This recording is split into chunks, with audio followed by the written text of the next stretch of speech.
ఎడారిలో సెలయేర్లు. జూన్ 19వ తారీఖు. గోధుమలు నలుగును. యెషయా గ్రంథము 28వ అధ్యాయం 28వ వచనం. ఇది ఒక స్వేచ్ఛానువాదం. క్రీస్తు చేతుల్లో నలగనిదే మనమెవరము ఈ లోకంలో ఆకలిగా ఉన్న వాళ్ళకి ఆహారం కాలేము. గోధుమలు నలగాలి. క్రీస్తు ఆశీర్వాదాలు ఒక్కోసారి దుఃఖ కారణాలే. అయితే మన తోటి వారి జీవితాలను దీవెన హస్తాలతో ముట్టుకోగలగడం కోసం విచారాన్ని భరించడం పెద్ద లెక్కలోనిదేమీ కాదు. ప్రస్తుతం మనకున్న ఆకర్షణీయమైన వస్తువులన్నీ కన్నీళ్ల ద్వారా, బాధ ద్వారా వచ్చినవే. తాను ఎన్నుకున్న వాళ్ళకి ఆహారంగా దేవుడు నన్ను చేశాడు. ఆ ఆహారం తన పిల్లల ఆకలి తీర్చడానికి ముక్కలు ముక్కలు కావలసి ఉంటే ఆయన నామానికే ఘనత, మహిమ కలుగుతుంది. మనం పూర్తిగా కాలిపోయేదాకా వెలుగునిస్తూనే ఉంటాం. రక్తం చివరి బొట్టు కారేదాకా దీవెన వాక్యాలు పలుకుతాం. పేదరికం, దురదృష్టం, ఇబ్బంది ఎన్నో జీవితాలకి నైతికమైన ధీరత్వాన్ని, ఆత్మీయ ఔన్నత్యాన్ని ఆపాదించింది. క్లిష్ట పరిస్థితి మన శక్తికి, సహనానికి పరీక్ష పెడుతుంది.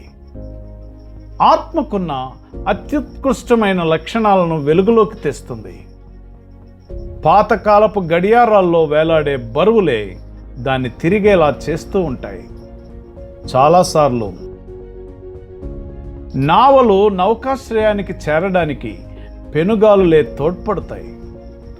విశ్వాసం పరిశుద్ధత రగులుకోవడానికి సాధనాలుగా దేవుడు బాధలను నియమించాడు.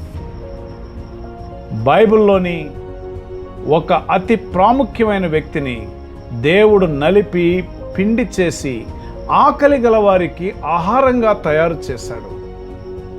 ఈ శిక్షణ పొందినందుకే అబ్రహామును విశ్వాసులకు తండ్రి అన్నారు. ఎందుకంటే శ్రమలోనూ విధేయతలోనూ అందరికంటే ప్రథమ స్థానంలో నిలబడ్డాడు అబ్రహాము. దేవుడు యాకోబుని ఈ విధంగా నూర్చాడు, నలగొట్టాడు. యోసేపు పిండి పిండి అయ్యాడు. సింహాసనం ఎక్కడానికి అతడు పొతీఫరు వంటశాల గుండా, చెరసాల గుండా వెళ్ళవలసి వచ్చింది. దావీదును పక్షిని వేటాడినట్లు వేటాడారు. దెబ్బలు తగిలి అలసిపోయి కాళ్లల్లో సత్తువ లేక గోధుమలు నలిగినట్లు నలిగిపోయాడు. పౌలు కూడా ఆ కొరడా దెబ్బలు, రాళ్ల దెబ్బలు, గాయాలు పొంది ఉండకపోయినట్లయితే అన్యజనులు చాలామందికి ఆత్మీయ ఆహారం దొరికేది కాదు. నువ్వు యుద్ధం ఎలా చేస్తే ఫలితం అలానే ఉంటుంది. దేవుడు నీకు ప్రత్యేకమైన విపత్తుల్ని ఏర్పాటు చేశాడంటే ఆయన హృదయంలో కూడా నిన్ను ఓ ప్రత్యేకమైన స్థానంలోనే ఉంచుకున్నాడన్నమాట. ఘోరమైన గాయాలు పొందిన ఆత్మని దేవుడు అతి జాగ్రత్తగా ఎన్నుకున్నాడన్నమాట. కనుక నా ప్రియ సహోదరుడా, సహోదరి, నీవు కూడా దేవుని చేతిలో అబ్రహాము వలె, యాకోబు వలె, యోసేపు వలె, దావీదు వలె పిండి పిండి అయ్యే అనుభవాన్ని పొందావేమో. భయపడవద్దు.